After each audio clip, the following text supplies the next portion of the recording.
Welcome to another Walter Football video. I'm Charlie Campbell, Senior Draft Analyst. Before we get rolling, I suggest you speed it up to 1.25 or 1.5. All right, let's get rolling.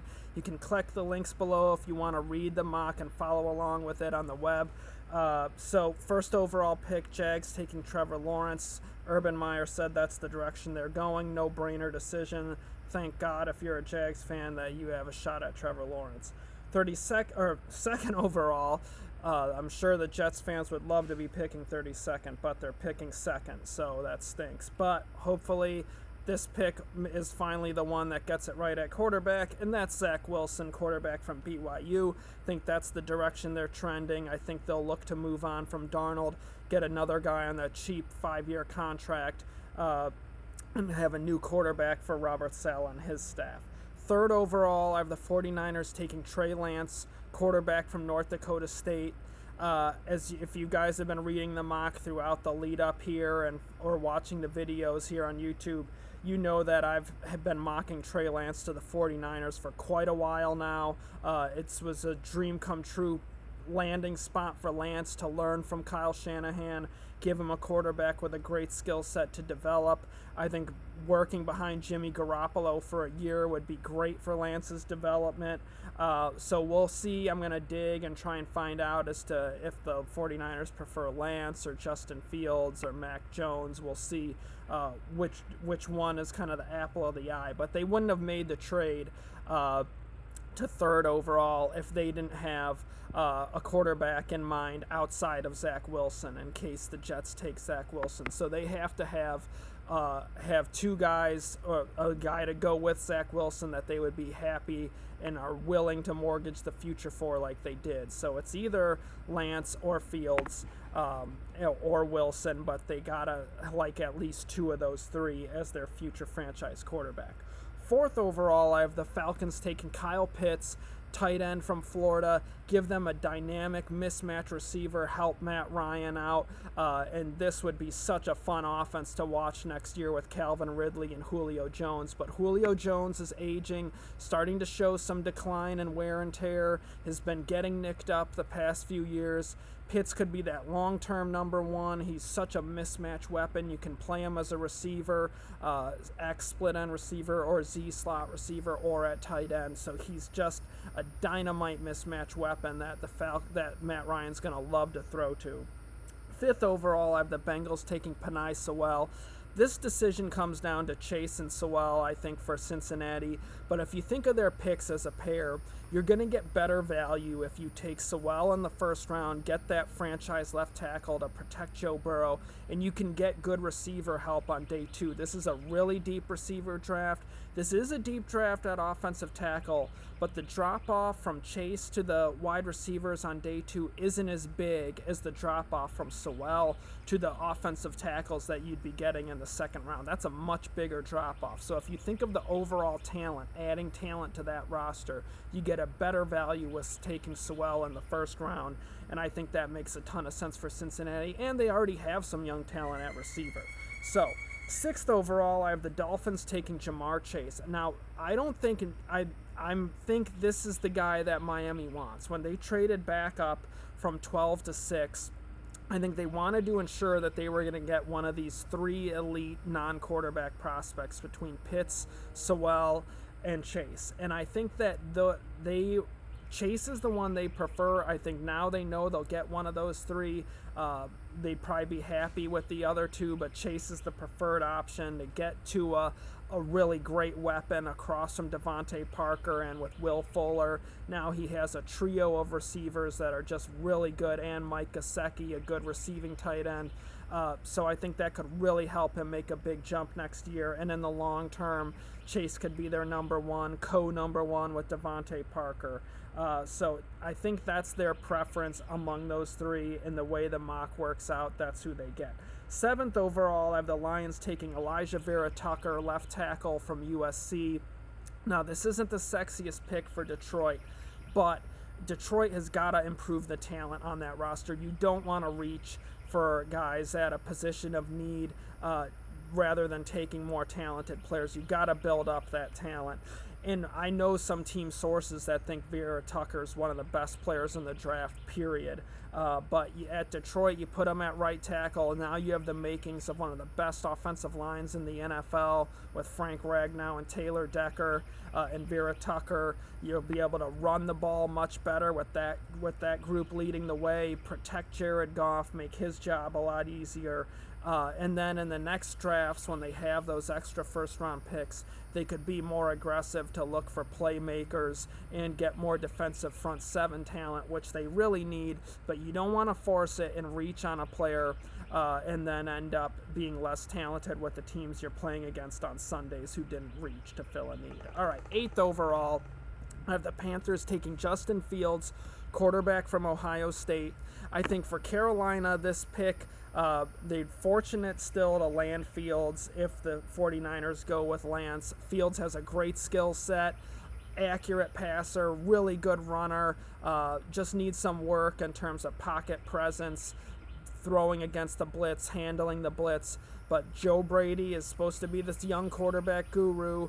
You should be able to develop these things with Fields. He has a great skill set, and he's an accurate passer. So all the tools are there for him to be a really good quarterback in Carolina if they can develop him. 9th overall, I have the Broncos taking J.C. Horn, cornerback from South Carolina.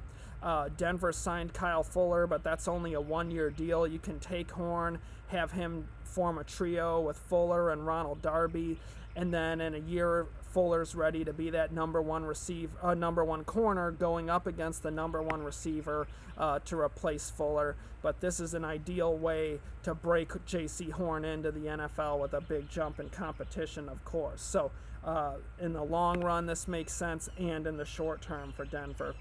10th overall, I have the Cowboys taking Patrick Surtain II, cornerback from Alabama. Reunite them with Trayvon Diggs, two big cornerbacks that have ability to run and really challenge receivers. And then with Jordan Lewis at the slot, now you have a really nice trio there in Dallas. 11th overall, I have the Giants taking Jalen Waddle, wide receiver from Alabama. Give them that speed home run hitter across from Kenny Galladay with Evan Ingram and Saquon Barkley. Now this offense is diverse. It's explosive. You got the big guys. You got power. You got speed. Waddle would just be such a great weapon across from Galladay. And I think that with Daniel Jones, they need him to make a big jump. They need to get in the playoffs this season to save some jobs there in New York. And Waddle, I think, with his speed and home run hitting ability, is going to be able to make the transition quick to the NFL and contribute immediately. 12th overall, I have the Eagles taking Caleb Farley, cornerback from Virginia Tech. Farley's stock is fluid given the back surgery. He's had other serious injuries in college. I think some teams could end up flunking him medically. So we'll see. He could be a guy that slides much deeper than this, depending on how the medical shakes out. But the Eagles need a number one corner. Farley has the best skill set of any cornerback in this draft with his size, speed, and ability to run, fluid athlete. And if you think of the Eagles' picks as a pair, they get better value by going for a cornerback in the first round and receiver in the second. Just the cornerback class, it's solid, but it's not as deep as receiver. So they would get better value taking a corner in the first and getting receiver help for Jalen Hurts on day 2. It's going to help the overall talent on their roster as opposed to if you flipped it around. So they took a receiver in the first round last year. They added some nice value receivers in the mid rounds in day 3 as well. So I think corner has to be the direction you go because you badly need a number one corner there for Philadelphia, and you can add more receiver talent on day 2. 13th overall, I have the Chargers taking Rashawn Slater, offensive lineman from Northwestern. They could play him at guard, maybe tackle. I'm not sure the 33-inch arms and 6'3", 300 size offensive lineman's a really good fit at left tackle there. But with the Chargers needing more offensive line help, Slater's versatility is great to just plug him at a spot, put that best 5 potential linemen in front of Justin Herbert, and his versatility will help them do that. All right, 14th overall, I have the Vikings taking Christian Darrisaw, left tackle from Virginia Tech.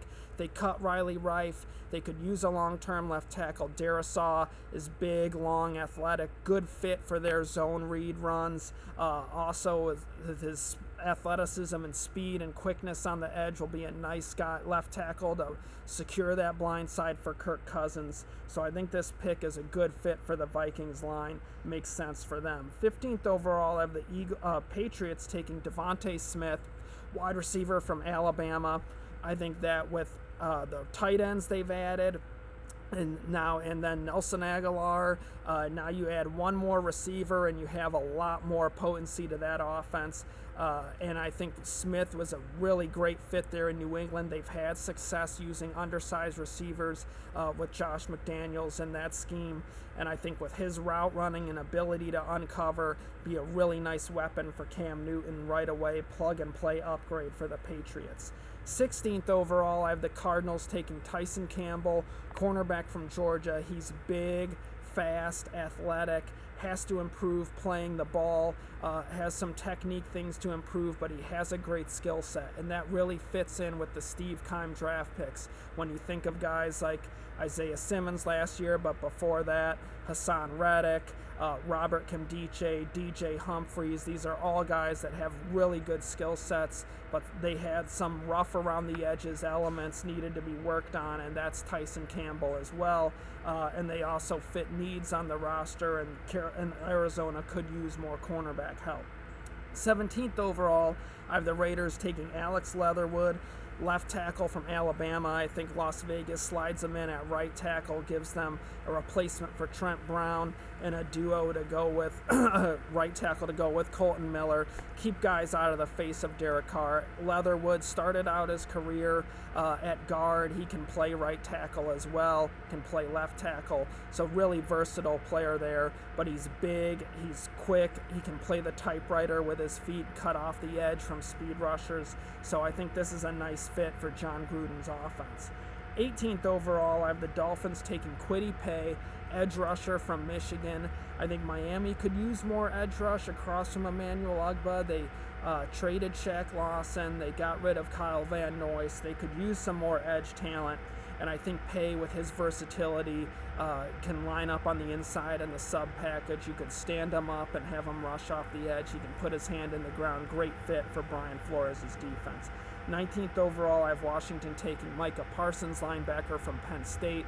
Really good fit there for Ron Rivera in terms of a linebacker with a great skill set. Needs some development though. Sat out football last year.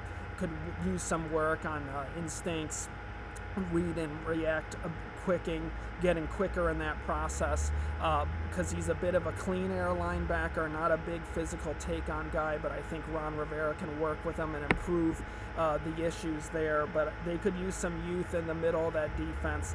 Parsons could be a good value at 19. 20th overall, I have the Bears taking Aaron Robinson, cornerback from UCF. I think this is a really nice pick for Chicago. I think Aaron Robinson's been a bit underrated, including by myself, throughout the draft process here, but he is big, he's fast, he's fluid, can do a lot of things in man coverage. You can play him in off-man, press-man, needs some work in zone, but he is a really good athlete, has some ball skills as well. So I think you put him with Jalen Johnson, now you have a nice duo in your replacement for Kyle Fuller as your number one long-term corner there in that defense. 21st overall, I have the Colts taking Jackson Carman, left tackle from Clemson. They need a replacement for Anthony Costanzo. Carman has a great skill set, 6'5", 340, smooth mover, really good athlete and quick. And with the Colts coaching staff, they could develop this guy into a stud left tackle if he works hard and takes to their coaching. All right, 22nd overall, I have the Titans taking Gregory Rousseau, defensive end from Miami. They signed Bud Dupree, but they could use more edge rush across from him. You could have Rousseau line up on the inside in the sub package. You could have him going on the field at the same time as Harold Landry and Dupree and Justin Simmons, and that's a really nice foursome to get after the quarterback late in games and obvious passing situations. So Tennessee just continuing to improve their ability to get after the quarterback with this pick. 23rd overall, I have the Jets taking Travis Etienne, running back from Clemson. Obviously, New York could use more running back talent. They just got to improve that backfield. ETN would be such an asset to really help the young quarterback there, and Zach Wilson. He's such a weapon on checkdowns to take a quick pass and get you a first down on the 3rd and 6 or 3rd and 7, because he's such an explosive receiver out of the backfield, can make guys miss in the open field, will add a speed element to their backfield in terms of running the ball. So I think for Zach Wilson, this pick is a dream come true. 24th overall, I have the Steelers taking Jalen Mayfield, right tackle from Michigan. Pittsburgh could use more youth on that offensive line. They've had some guys age out, have to get a little bit younger and more talented up front. And obviously with Big Ben in a critical year, you're trying to win one more Super Bowl before he's done. Mayfield is a guy that's going to help them run the ball and protect the quarterback that you got to keep healthy. 25th overall, I have the Jaguars taking Christian Barmore, defensive tackle from Alabama. Dangerous interior pass rusher, could be a really nice fit between Josh Allen and Chason. He needs to improve his run defense, but I think he has the skill set that Urban Meyer likes. He's big, has size to him and quickness, just needs some development as a young player. But I think for the Jags, they want to improve that interior defensive line and get after the quarterback. Barmore's a good fit there at 25. 26th overall, I have the Browns taking Jeremiah Owusu-Koramoah, linebacker from Notre Dame.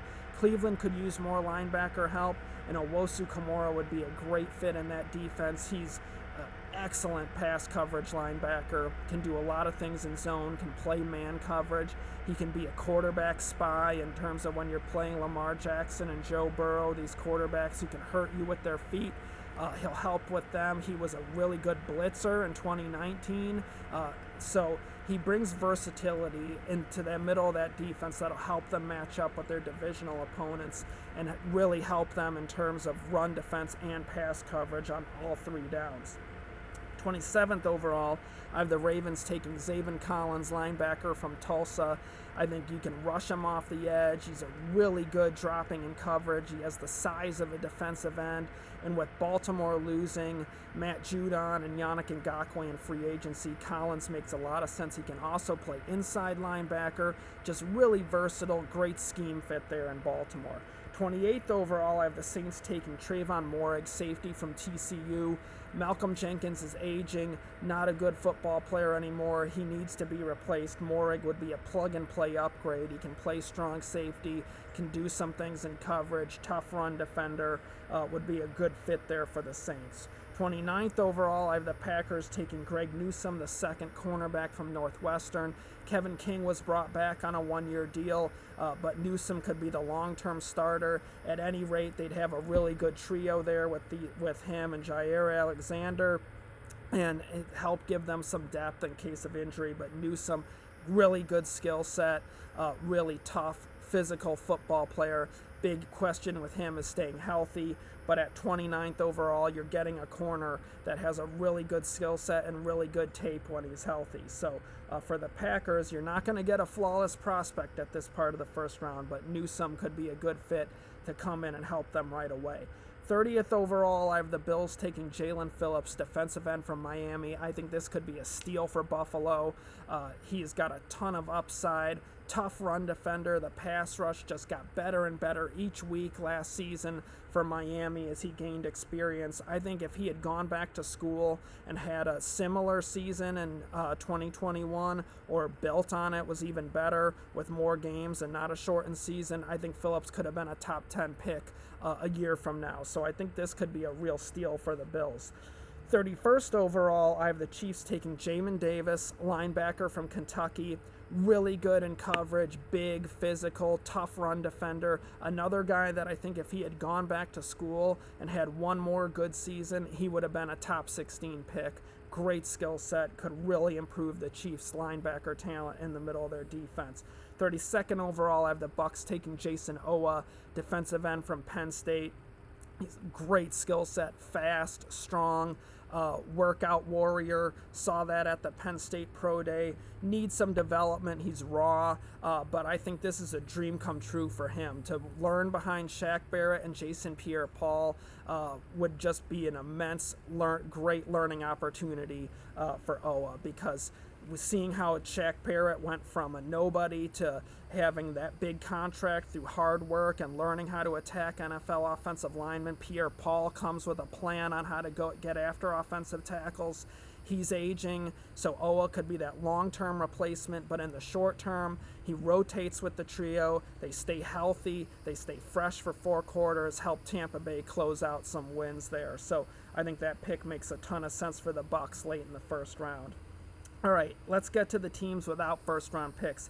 I have the Seahawks taking Levi Onwuzurike, defensive tackle from Washington. They cut Jaron Reed. Onwuzurike's quick, interior disruptor would be a really nice player to go with Carlos Dunlap.